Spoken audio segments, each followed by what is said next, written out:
নেতৃবৃন্দ এবং সুদীপবৃন্দ, আসসালামু আলাইকুম রহমতুল্লাহ। আমি ব্যানারে যেই কথাটা লেখা আছে ওটা দুইটা শব্দ আমার কাছে একটু ভালো লেগেছে, কিছু বিরক্তিকর হয়েছে।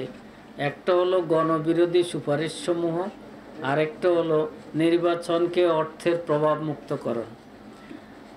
তাতে আমি ধরে নিয়েছি আমাদের শ্রদ্ধেয় বদিউল আলম মজুমদার সাহেব যে রিপোর্টটা দিয়েছেন বা প্রস্তাবনা দিয়েছেন সেটার আংশিক ভালো আংশিক খারাপ হিসাবে বিবেচিত। আর নির্বাচনকে অর্থের প্রভাবমুক্তকরণের বিষয়ে আলোচনা, এটার প্রতি আমার আগ থেকে একটু বিরূপ মনোভাব আছে যে আমাদের মতো দেশে নির্বাচনকে অর্থের প্রভাবমুক্ত করতে হলে যে জিনিসটার প্রথম প্রয়োজন সেটা হলো মুক্ত রাজনীতির একটা পরিবেশ সৃষ্টি করতে হবে। রাজনীতি যদি মুক্ত না হয় সেখানে রাজনীতিবিদও নিয়ন্ত্রিত হইতে বাধ্য, এবং রাজনীতিবিদ যখন নিয়ন্ত্রিত হয় তখন যারা রাজনীতিবিদ কিন্তু সবাই হয় না। এটাকে ইসলামের শরীয়তের ভাষায় মোজাদ্দেদ বলা হয়। রাজনীতিবিদ হলো সর্বসময়ের জন্য সংস্কারক। এটা একটা চলমান প্রক্রিয়ার মাধ্যমে চলে। এটা কোরআন শরীফেও আছে। আমাদের দেশের ইসলামী চিন্তাবিদগণ বা দার্শনিকগণ এটাকে ইসলামের উপর নিয়ে গেছে, কিন্তু আল্লাহর এই বক্তব্যের মধ্যে ইসলামের উপর বলা হয়নি, সংস্কারটাকে সংস্কারকদের ব্যাপারে বলা হয়েছে। এটা রাজনীতি, অর্থনীতি, সমাজনীতি, ধর্মীয় সব বিষয়ের উপর হতে পারে। তা আমি ওই বিষয়ের উপর বলছি, আপনি যখন রাজনীতিকে নিয়ন্ত্রণ করবেন, রাজনীতিবিদকে নিয়ন্ত্রণ করবে, তখন সেখানে রাজনৈতিক একটা শূন্যতার সৃষ্টি হয়।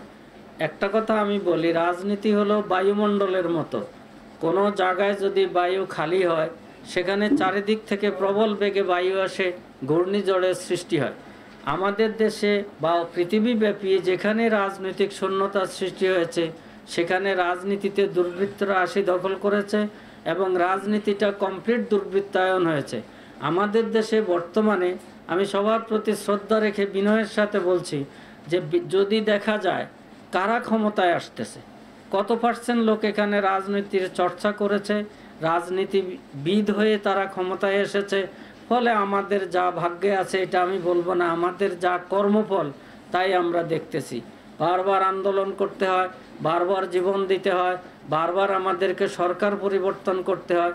সরকার পরিবর্তন একটা গণতান্ত্রিক প্রক্রিয়া, এটা চলবে। এটা কিন্তু নিয়মতান্ত্রিক উপায়ে হলে কোনো সমস্যা নেই, কিন্তু যখন একটা লোককে জীবন দিয়ে একটা অস্বাভাবিক রাজনীতির অবস্থাকে পরিবর্তন করতে হয়, সেটা কিন্তু বড় দুঃখজনক। আমি আশা করি আমার সামনে যারা আছেন এরা সবাই জ্ঞানগর্ভ বক্তব্য দিবেন। আমি যে কথাটা শেষে বলতে চাই সেটা হলো, এই যে বদিউল আলম মজুমদার, উনি কিন্তু আমার খুব প্রিয় মানুষ। কারণ একটাই, সেটা হলো সুন্দর করে উনি গুট করে কথা বলতে পারেন। উনি মাঝে মাঝে এমন আচরণ করতে পারেন যে আচরণটা আমার কাছে অভিনেতাদের মতো মনে হয়।